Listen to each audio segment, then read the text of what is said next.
just an old piece of wood on top of four legs. It's got a few coffee stains and 1,000 marks from God knows when. Ain't too many things that can stand the test of time, but this family table's held together by love that never dies. So won't you come on in? Supper's almost done. Go ahead and call your friends, 'cause we got room for everyone. Let's make some memories round this 9-foot pie. Pull up a chair and stay a while at the family table.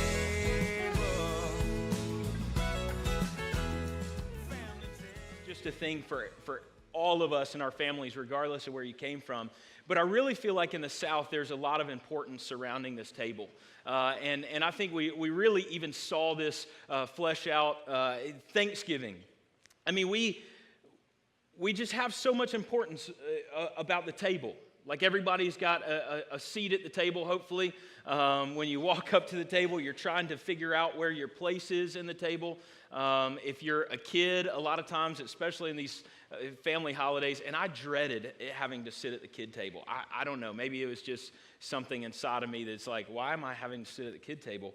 But you know, we had a kid table on Thanksgiving for our little ones to sit, but there's just something about this idea of the table, and the table kind of creates this space where we can all feel like we belong, and we can all feel welcomed and embraced. And so our first week in this series, we talked about Christ being the center of the table. And then our second week, we talked about how do we embrace differences at the table. And then last week, we talked about how do we keep the table an encouraging table.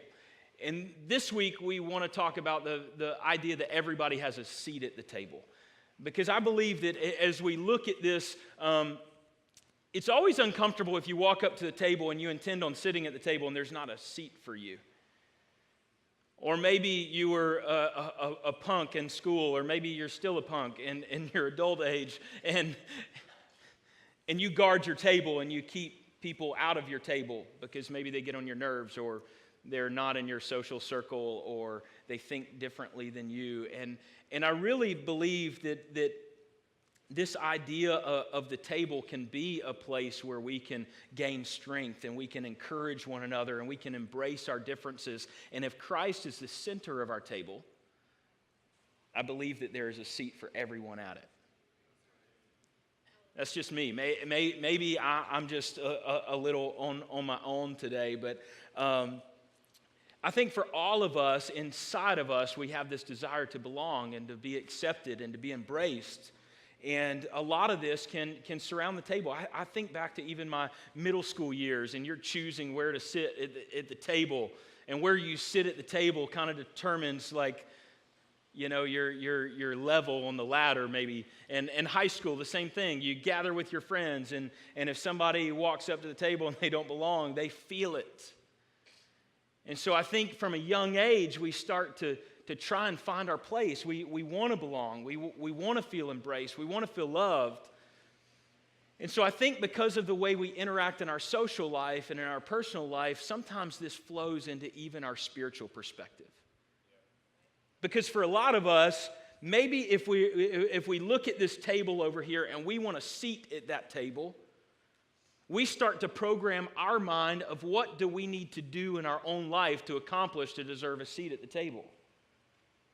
So why this becomes an issue for us is because in our social circles we think that we have to add something to our life to get a seat at this table. And so then when we look at the table of Jesus, we start to think that we have to add something to our life in addition to Jesus to deserve a seat. But I don't believe that that's the way that Jesus intends. I don't think that that's the way Jesus desires for us to live our life. But we do. We get into this very idea that we need, fill in whatever your blank is to deserve a seat at the table. Maybe for you, you think that you have to obtain perfection before you obtain a seat at the table.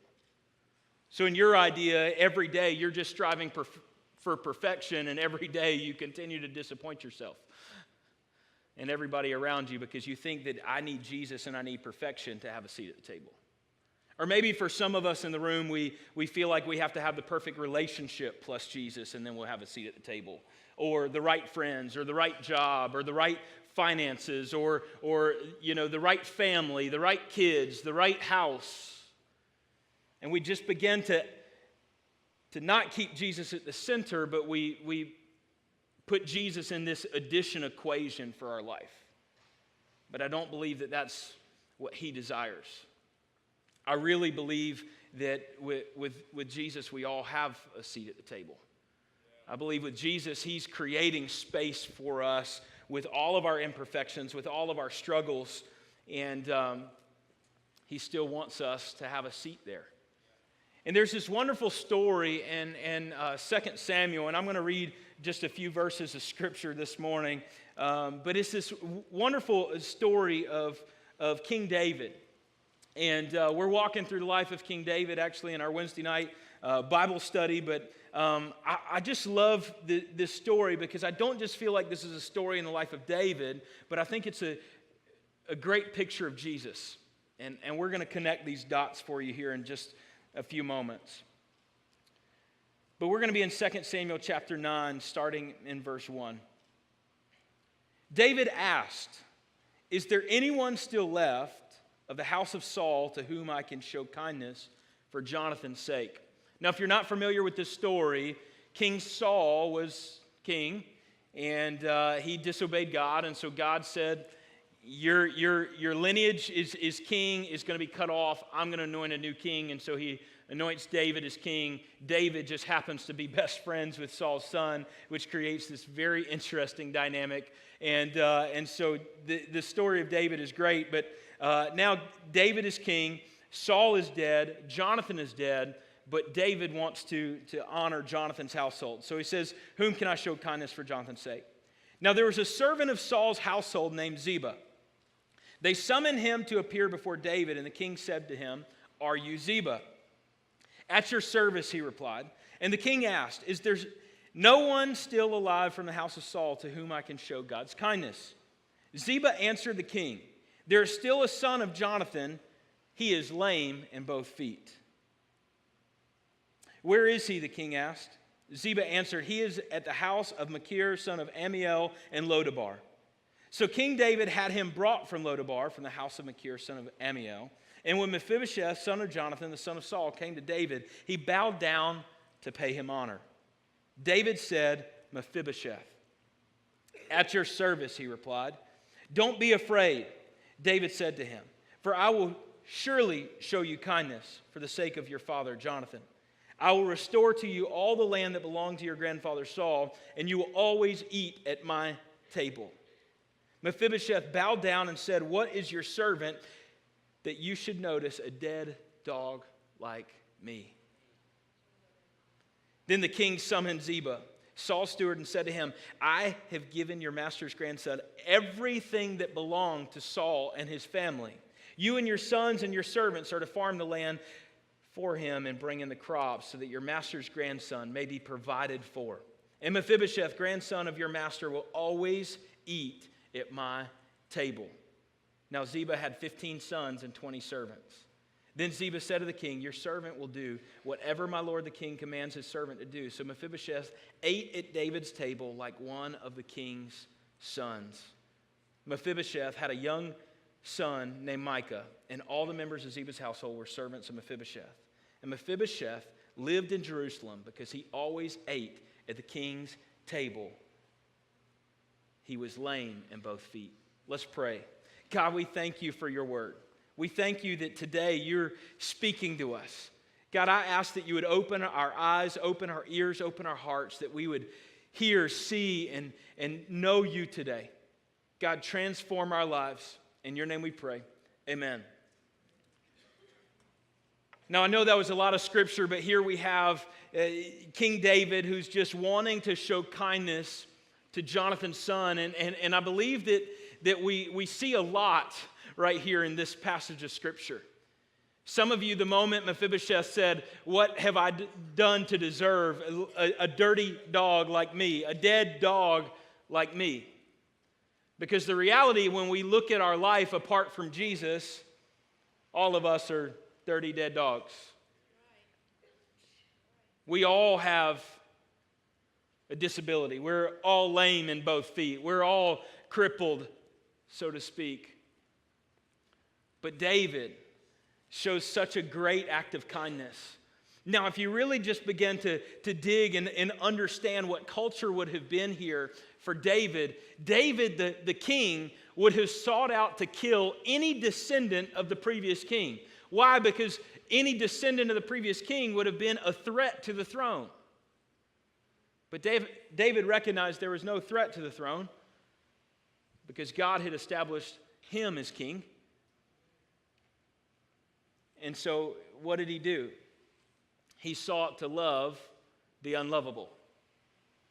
Ziba, the servant of Saul, did not even name Mephibosheth by name. He named him by his disability. And I think a lot of us probably can understand and can relate with this because a lot of us, we feel like that's our name. We're not Mephibosheth. We're the one who's lame in both feet. And I just think that Jesus intends for there to be more for our lives. I think that this whole story of Mephibosheth paints this beautiful picture of the table of Jesus. Mephibosheth was not known, and Ziba doesn't even mention his name, but rather that he's the son of the king, of David's best friend, and he's lame.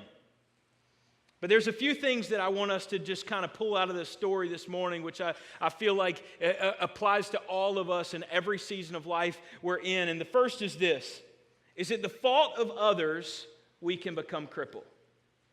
At the fault of others, we can become crippled. See, to give you a little background of this story of how Mephibosheth became crippled, it wasn't that he was born with a disability, but we find in 2 Samuel 4, verse 4, it says this, Jonathan, son of Saul, had a son who was lame in both feet. He was 5 years old when the news about Saul and Jonathan came from Jezreel. His nurse picked him up and fled, but as she hurried to leave, he fell and became disabled. His name was Mephibosheth. See, I don't know what your life looks like. But what I do know is that sometimes we become crippled, not at the fault of our own, but at the fault of others. There are things that happen in our life. Maybe there was a divorce at a young age. Maybe there was drug addiction in your home. Maybe there was an affair that took place. Maybe there was a church or a Christian that pushed you out and caused harm in your life. There's a lot of us that were crippled. Some nurse dropped us unintentionally, and it's no fault of our own, but we do have to make the choice. Are we going to just embrace our disability, or are we going to embrace the kingship of which God has called us to? Because I think the easy thing, and what Mephibosheth was doing at this moment, was just staying in hiding. Because that's the easy place for us to be. When the world wounds us, when others wound us and cripple us and hurt us and cause pain for us, maybe push us away from their tables, the easy part is for that to become our identity, for that to become who we are. But Mephibosheth was not crippled because of his own doings. He was crippled because of somebody else. And today I feel like I need to just give some encouragement today that maybe you've been crippled by somebody else, but God's got a greater inheritance than what you're living in right now. Mephibosheth had all the rights to become king, regardless of his disability, regardless of the fact he had been crippled, yet he was in hiding. He wasn't even embracing what God had in store for his life. The second thing is this, and I feel like we find this in 2 Samuel 9, verse 6, is that your identity is not found in your disability. Your identity is not found in your disability. When Mephibosheth, son of Jonathan, the son of Saul, came to David, he bowed down to him, and David called him by name. Ziba introduced him by his disability, but David called him by name. Church, I don't know if maybe you haven't made that decision to follow Christ yet. You haven't made that decision to join the family of God, but let me tell you something today. Regardless of your disability, regardless of how bad you may have been crippled, Jesus isn't calling you by your disability. He's calling you by your name. For some of us, we forget this. Maybe we've been a follower. Maybe we've been sitting at the King's table for too long, that we've gotten comfortable in our seat. And we forget that there was a time in our life when we were living in our disability. We were hiding out somewhere. Even though there was something more to our life that had been given, we're heirs to the throne. We're heirs to the kingdom. Yet we've been hiding out in our disability. We've been hiding out because we're crippled and it's easier to do that. But Jesus didn't call us by our disability. He called us by name. He found us where we were. When we look at this picture, David went looking. Jesus comes looking for us. Maybe you're here today and Jesus has come looking for you. Jesus is calling you by name this morning.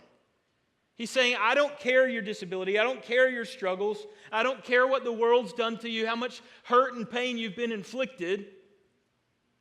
I gave my life so that you don't have to live in that anymore.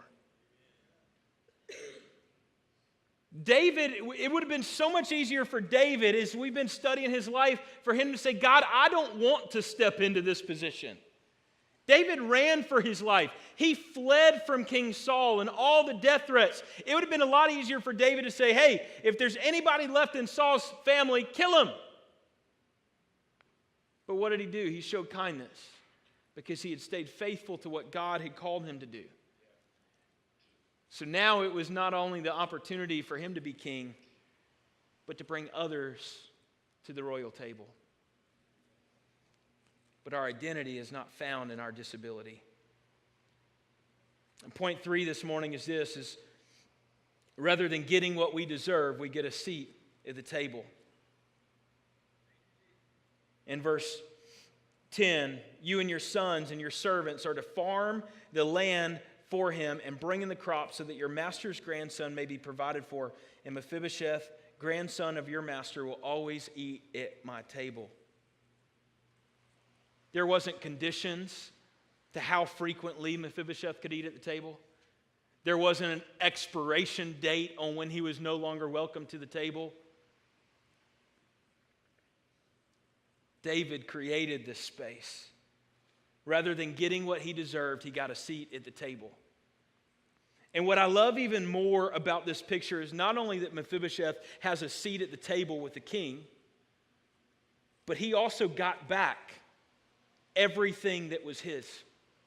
Because here's what happens a lot of times in life when we're crippled or we find that to become our identity, and that's where we begin to find our safe haven and our comfort zone is in our disability and in our struggle and in our hurt. A lot of times we neglect our inheritance. We let everything that's been promised to us go to waste because it's easier for us to stay in Lodabar. But David came looking, called him by name. Not only does he bring him to the table, but he restores everything that he thought was lost. When I read this story, I can't help but just find my own story right here. That there's a lot of things, maybe by the choices of others, maybe by our own choices, that have removed our inheritance from our sight.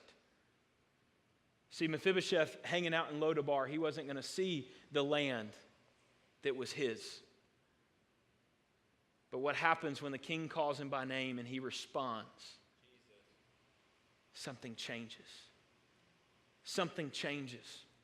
And I believe that we have the same opportunity with Jesus, because where Jesus is, there's a place for everyone. There's a place for everyone.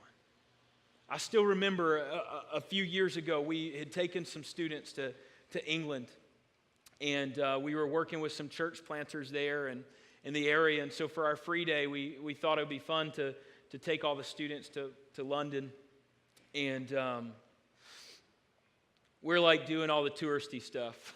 you know, and so we're like going to see the changing of the guard was the first thing on our morning agenda. And as we're walking by Buckingham Palace, there are all these news vans everywhere. And so I remember Brittany like stopping and you know, we're Americans in England, and that's just interesting as it is. But she stops and she says, "Is the Queen coming out today?" You know, there are people, I had some interaction with some people who had lived in London for over 50 years, 60 years, and had never seen the Queen. So here are all these Americans rolling through. "Is the Queen coming out today? Like, is this a normal occurrence?" And I remember the news van looking and saying, it's actually the anniversary of the Battle of Great Britain, and so there's a good chance that she'll make an appearance today. And so our plans changed very quickly. So we took our group of students, and so we pressed to the gates there at Buckingham Palace, and we waited for hours and hours. And then all of a sudden, all the pomp and circumstance, and the doors open, and out walks the royal family. And you could hear the cheers just erupt. I mean, it was like a rock concert, like a celebrity had just walked out, and everybody's cheering and going crazy, and planes are flying over, and it's a once-in-a-lifetime experience. But there's something about that moment. We were separated by this gate. And here we are. I mean, I get claustrophobic, and everybody's just like pushed up. We had Cohen with us. We were dumb young parents. He's like asleep, and everybody's screaming, and he wakes up, you know. But here we are. We're pressed against this gate just to get a glimpse of the Queen. Yet we're still separated. And so many times, this is what we really feel like our life looks like with Jesus. We can see him, but there's so much that's just separating us. We see the table, but we're on the wrong side of the fence. There was nothing we could do to get over that fence and still come home. But the great thing about Jesus is he gave his life so that that fence isn't there anymore. He gave his life so that there's not a fence separating us from the royalty and the family of God. He is the King of kings. He's the King of all kings. There's none greater than he. Yet in our earthly mind, we're separated. But when it comes to the reality of our spiritual nature of who we are and who God created and intended for us to be, where Jesus is, there's room for us. Why? Because he gave his life so that we don't have to sit at the kid table anymore. We can gather with the rest of God's family when we put our eyes on him. We can have every excuse in the book that it will be that fence, but it's an imaginary fence for us because God intends for us to eat with him forever. There's no time constraints on how long we can spend in eternity with Jesus. There's no time constraints even now for how long we can dine with Jesus in our earthly self. Just oftentimes we in our mind create this separation, and our disability create this separation. We find ourselves holed up in Lodabar rather than embracing what the King is calling us to, and that's to be with him. See, I think there's a lot of excuses that just swirl around in our head. But Jesus, he just continues to set the place for you and I. The lame, the blind, the broken, the hurting, the hopeless, all of us. We all have a seat at the table with him. See, with Jesus, it's not what's been lost or stolen. He restores it when we let him. Now, I'll be honest, for a lot of us, it's easier to stay on the other side of the fence. Why? Because when we sit at the table with Jesus, when we move to the adult table, life does look a little different. Why? Because a life with Jesus makes us better. The best version of ourselves will always be one with Jesus. We can try and live our best life. Any way we play it, spin it, look at it, but our best life will always be at the table with Jesus. Not at our own table, not at the feast that we can create, but the one He's already prepared for us. See, I think that there's a lot of excuses that we may live in. We may have struggles with alcohol. We may struggle with hurting ourselves. We may struggle with rejection. We may struggle with staying faithful in our marriage. We may have hate towards a broken relationship. We may have greed. We may struggle with jealousy and envy. And a lot of times when we really begin to look at it, we find ourselves feeling like the dead dog that we really are in our own sin. But God's calling us to a different place because God didn't send His Son to condemn us. He sent His Son to save us. He sent His Son to make space at the table for us. And I just have this list, and I actually shared this list a few weeks ago at the men's home, and it's just a list of I believe, things that we struggle with mentally. Excuses we place in our life, yet God continues to give us instruction for how to overcome those. And the first is this, is that I think for a lot of us, we say it's impossible, but in Luke 18:27, God says all things are possible. For a lot of us, we say, I'm too tired, but God says in Matthew 11:28-30 that He'll give us rest. We say nobody really loves us, but John 3:16, God says, I love you. Some of us, we say we can't go on, but God says, my grace is sufficient for you. 2 Corinthians 12:9.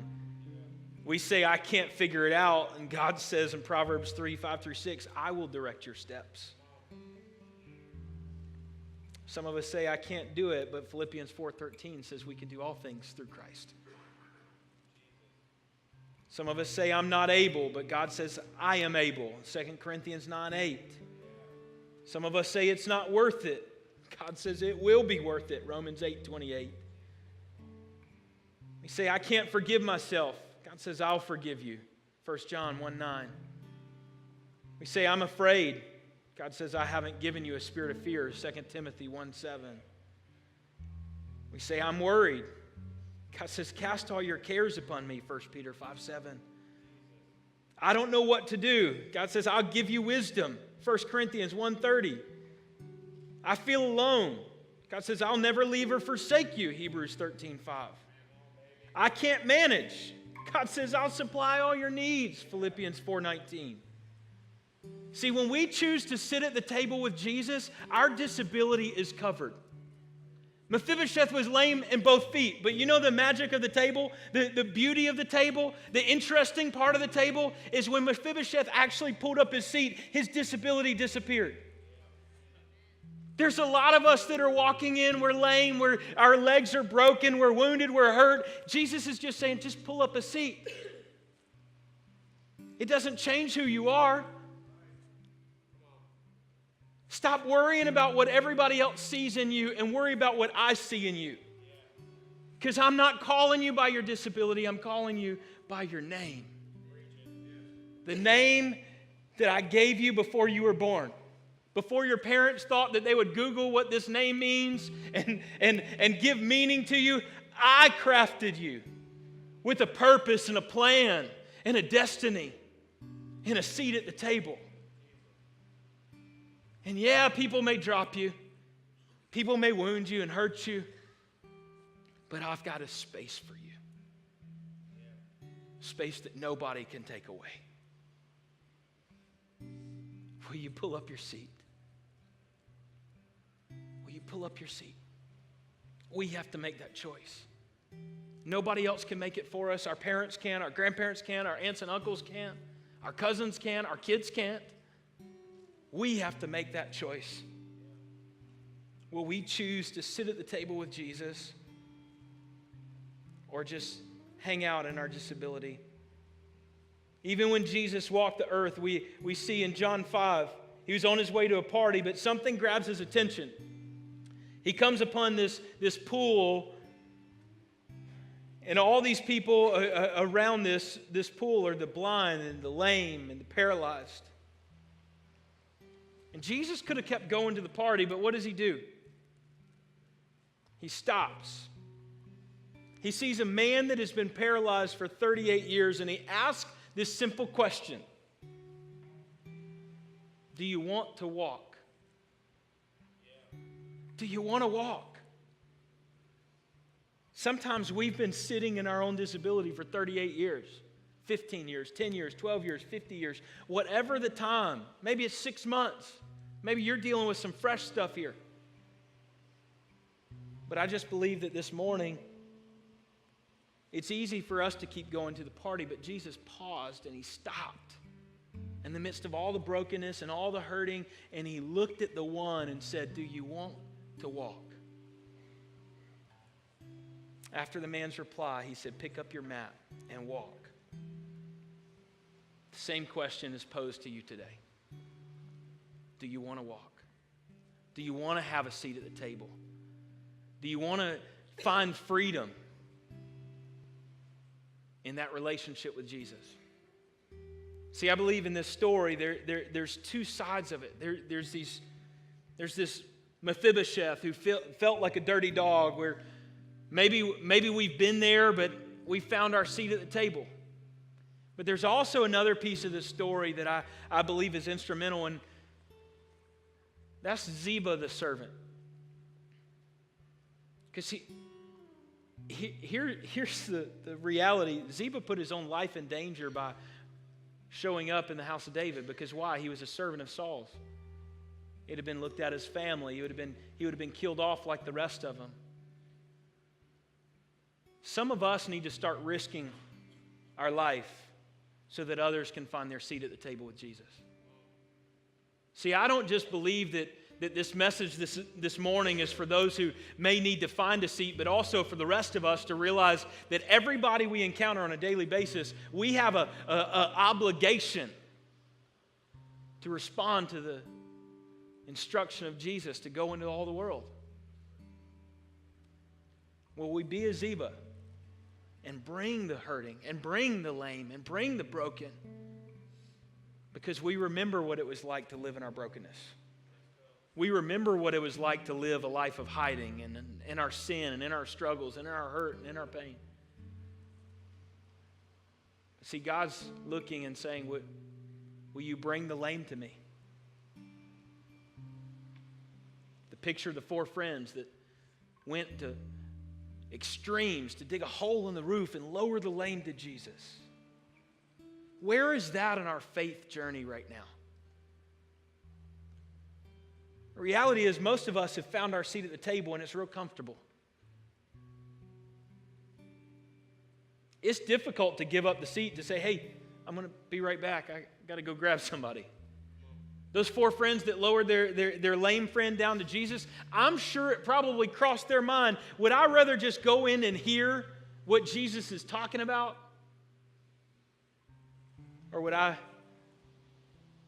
love my friends and those around me so much that I may have to sacrifice some stuff in my life so that others can meet Jesus?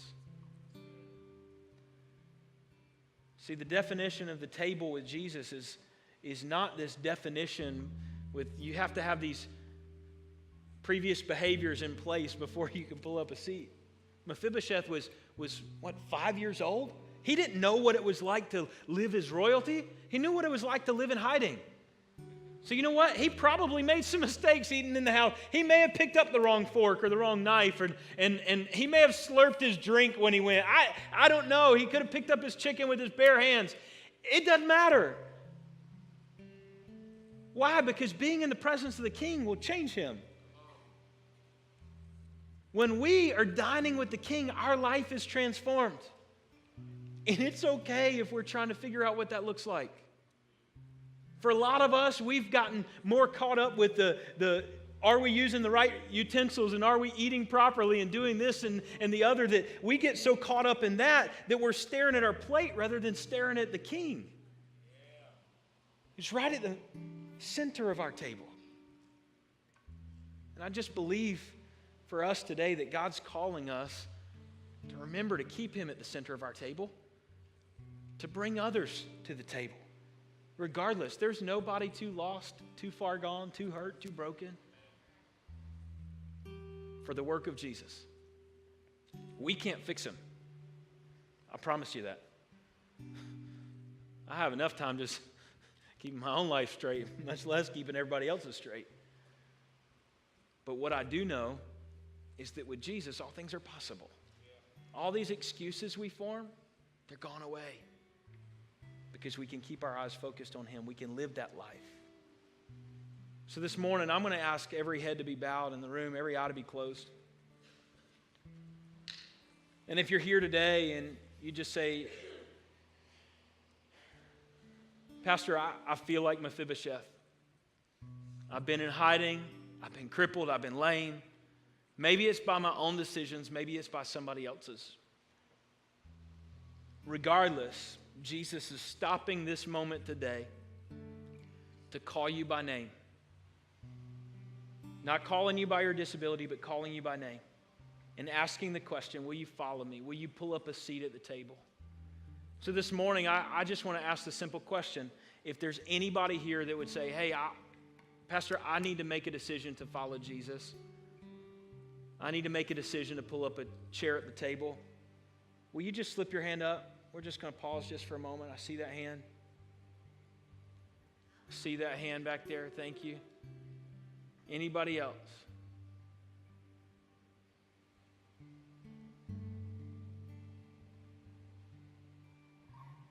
Now, this second question, I need you to do some self-evaluation. Are you living a life like Ziba? Are you bringing others to the table of Jesus? And only you can answer that. God gives us all the interaction with the lost that we need. Will we be willing vessels? Will we be servants of the King to bring others to Him? And if you can't answer, I'm bringing others to the King,